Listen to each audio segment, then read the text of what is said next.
Hi, welcome to the Miracles and Faith channel. I am your host, Linda Kay. Today, joining me is Lorraine Snyder Hanley. Hi, Mom. Well, good morning. So was there one particular event or something that made you guys decide, that's it, we're going to California? Well, there were quite a few plans, and we planned approximately a year ahead of time, knowing the things that we would need. We would need our own transportation to pull a trailer. Your dad went to the car place and traded his car for a well-used highway truck. Big orange truck that stuck out. Like one of those big Caltrans orange kind of things? That's the one. That's oh boy, the one. They can see you coming for a mile. That's correct. Okay. So what were the kids thinking? Oh, is this an adventure? Oh, absolutely. We're going somewhere. We're going to go pick oranges. The children were excited. They're going to get to go to California. So what drew you to California? It wasn't just orange juice, it was work, permanent work. So year-round work? Year-round work where children didn't have to worry about winter clothes. Parents didn't have to worry about shoveling snow or getting stuck in the snow or freezing their ears. Or somebody jumping off of a bed and you having to go back to work. That's correct. So you had already, they hear stories and we're hearing stories. When we get to California, there's palm trees and ocean and oranges and almonds and avocados and all the things that we're looking forward to. So you hitch everything up and it's all smooth sailing until when? Oh, until we hit the road. Yeah, literally, until we got in the car and started it. We ended up in South Dakota. How interesting. Steam coming out of the truck. Just boiling out of the truck. Uh-oh, we got a problem here, Houston. Oh, my goodness. So we stop in Rapid City, South Dakota. Look under the hood. Well, I'm sorry, sir, but you're going to have a new radiator. Yikes, not something you planned. You have a budget of $500, and you had to replace the radiator. How did that affect the budget? Well, as long as there was enough money for gas, what did we worry about? What did we think? Gas was only 22 cents a gallon. Golly, we can get all the way to California on $100, couldn't we? Okay, so one small setback, but it's not enough to make you want to turn back. Oh, certainly not. Okay, all right. So full steam ahead, we got a new radiator, we're cranking, we're going. Turn up the tunes on the radio, right? Oh, FM, I wonder what that stood for then. No. So this is the late 50s. You're headed to California. You had one small setback, not enough to make you want to turn back. A little discouraging, but hey, we can go. So after the radiator's fixed, you guys get back on the road. Where's the next stop? Wyoming, in the middle of nowhere. Beautiful country, flat country, all a lot of rodents, pheasants out in the fields. Oh, a pheasant is a beautiful, beautiful bird with many, many colors in his tail. Jackrabbits as big as horses? No, that's not so. Only in the postcards. No, the kids thought those were big jackrabbits. Oh, you kids thought that was great. Cool. Come 4 o'clock, it was getting dusk. There was a heavy pull on the car, pulls to the right. On the truck, I mean. And your dad looks at me and he said, something's wrong. What? He wasn't too happy. So you're on the side of the road and broken down. Are you afraid? Are you nervous? Now I'm thinking, oh no, I hope there's nothing wrong. What does he come back and tell you? We have a flat tire. Oh, well. On what? That's okay. Don't we have a spare? A spare for the trailer? There's no spare out here. I'm thinking about this great big huge land ship of 48 feet with wheels on each side in the middle of it. And you're pulling this thing and one of those wheels blows. That is pretty scary. That would terrify me today. It probably wouldn't have terrified me when I was, it's just a wheel. We got 4 of them. What could go wrong? Well, I think that we both realize this is a very serious moment. What are we going to do? Where's the nearest town? We're 70 miles from the closest town, which was back where we came from. So now Dad disconnects the trailer and gets in the vehicle and leaves you on the side of the road with the kids in a dark trailer. you get the kids settled down, some time passes, he's not back. Are you starting to get a little more worried? Well, I'm thinking that he had maybe a flat tire or an accident or... Right? Aren't we just like that? All women are fatalists. We think as soon as somebody's late, they're in an accident or they've met somebody else or something. Men don't think like this. Women think like this. And I'm not really sure why, but we tend to go to like the worst place that you could possibly think. Eventually, we know you get out of this. He comes back. Does he come back alone? He comes back with another big truck driving, a driver and a truck come back. And it was the station that brought their big rig and a tire and jacks, and it was Wow. a major production. That is a major production, and look how fortunate you were that nothing happened any worse than what That's had right. happened. And now you've got time that's whittled away, you've lost some time in your travel, and you know that the next biggest hurdle to get to California is Donner's Pass. Now, for any of you that don't know Donner's Pass, if you just Google the most dangerous roads in the United States, Donner's Pass is right at the top. It's in Northern California, and it's going to take you from a very, very high elevation. So you're going to go over Donner's Pass, and the one thing we know about Donner's Pass is that it's getting close to winter time, and if it snows, they're going to close the pass. That's right. And it has started to lightly snow, and the state trooper is saying, you can't go. What actually kept you from going through? It was snowing quite hard, and the ice was starting to form. Your father was extremely worried and concerned about being in California at that lower end where it's cold already down in the Sierras. How am I going to get my kids over and my family over the pass? I've got to get there by tonight. Kids are happy, the kids are crying. We don't get to see California. We're not going to go. The state trooper looks at them, they're crying, you guys are distressed. He sees the distress in your eyes and in the kids' eyes. Kids are wailing. He's thinking, I got to get you guys through here now. Well, this is a good time when it's good to have children wail. Cry harder, cry louder. And So there are some good purposes for that wailing. well, Okay, there got are, it. yes. All right. I think he just gave up after we pleaded and the kids are, But please. he told you you had to do something. What does he tell you you have to do? Well, he said you have to put chains on your truck and your trailer. And you had all of that? Oh no, we only had chains for the truck. Trailer? Oh boy, we know that you've got at least 4 of those tires, so you got to buy 4 sets of chains, or 2 sets of chains. 2 sets.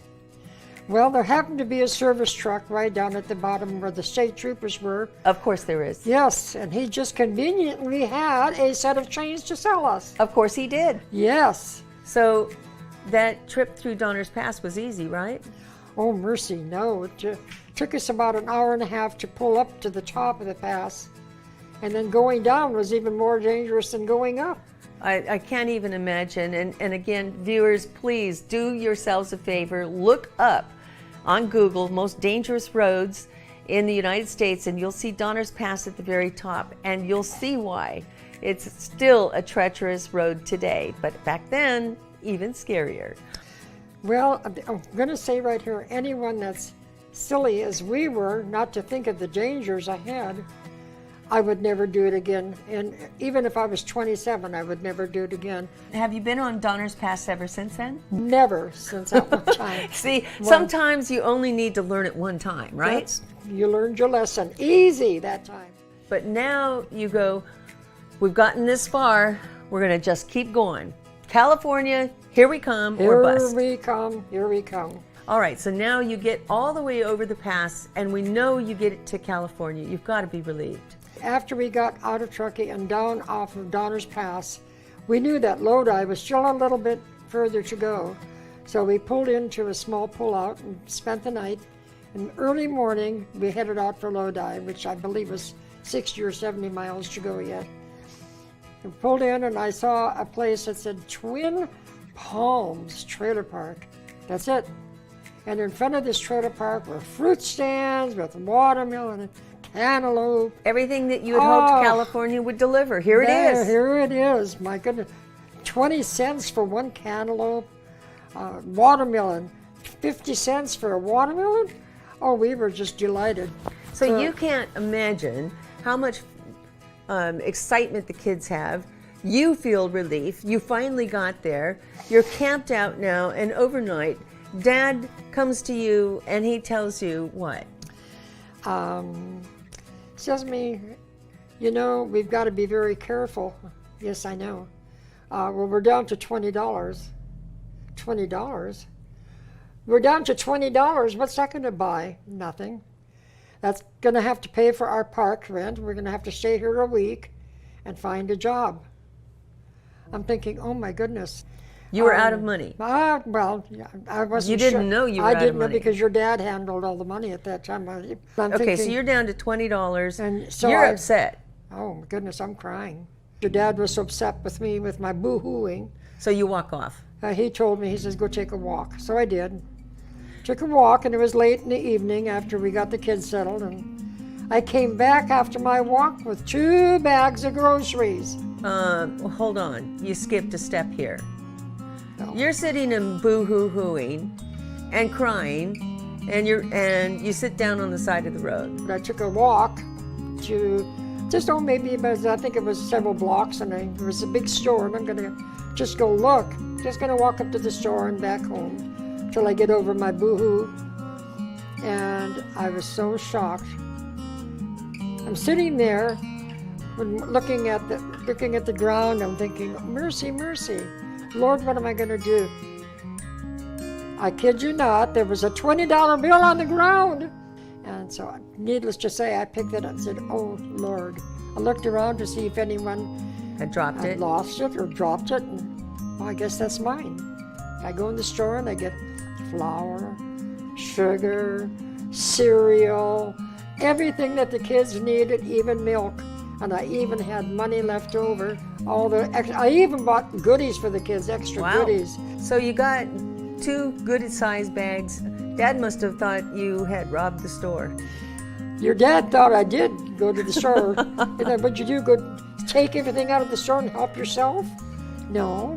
What did he say when you told him? He said, well, where did you get it? And I told him of the miracle of the $20. After you had your cookies and your milk, you went to bed. And your dad and I sat down at the table and began to thank God for the blessing of getting us as far as Lodi, California. Mom, what would you want to say today to that 25-year-old self? Oh my goodness. I look back and say, 25-year-old Lorraine, what were you thinking? Did you think? Or were you just stretching out by faith? So I would have to say, I had a desire that was so strong it was beyond human thoughts. I had to get my children out of North Dakota. I had to get my husband into a place where he could have full-time work. I had to be the one that pulled and pushed and encouraged and prayed with everyone else. So I would have to say that praying not by yourself it's okay. But when you grab your husband and your children and pray together, God opens up a different vista for you, and new openings begin to, and you see life through the eyes of God, not yourself. I think before we end this session, we want the readers to read the book, Miracles on My Doorstep. And we invite you to go to Amazon and put your order in. We are about to publish this book, so Miracles on My Doorstep will be published very shortly, and this is just a little excerpt of what's going there. Well, there you have it. Thank you, Lorraine Snyder Hanley, author of Miracles on My Doorstep. Thank you for joining us today.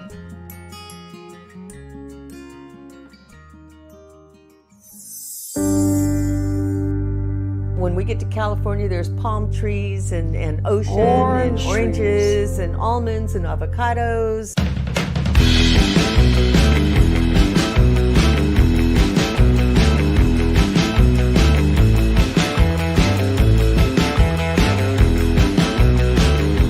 No problem. Until when?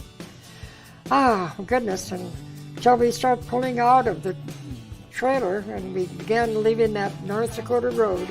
Steam coming out of the truck, just boiling out of the truck. Uh-oh, we got a problem here, Houston. Oh, my goodness. So we stop in Rapid City, South Dakota, look under the hood. Well, I'm sorry, sir, but you're going to have a new radiator. Yikes, not something you planned. So one small setback, but it's not enough to make you want to turn back. Oh, certainly not. Okay.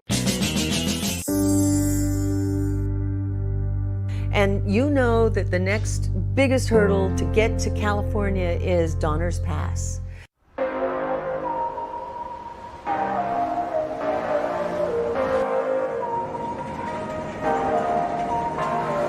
One thing we know about Donner's Pass is, one, it's dangerous, two, it's high, and it's going to take you to California. Donner's, if you just Google the most dangerous roads in the United States, Donner's Pass is right at the top. So now you get to Donner's Pass, and it has started to lightly snow. Your father was extremely worried and concerned about being in California at that lower end where it's cold already down in the Sierras. How am I going to get my kids over and my family over the pass? So have you been on Donner's Pass since then? Never since that one time. See, sometimes you only need to learn it one time, right? You learned your lesson. Easy that time. After we got out of Truckee and down off of Donner's Pass, we knew that Lodi was still a little bit further to go. We pulled in and I saw a place that said Twin Homes Trailer Park.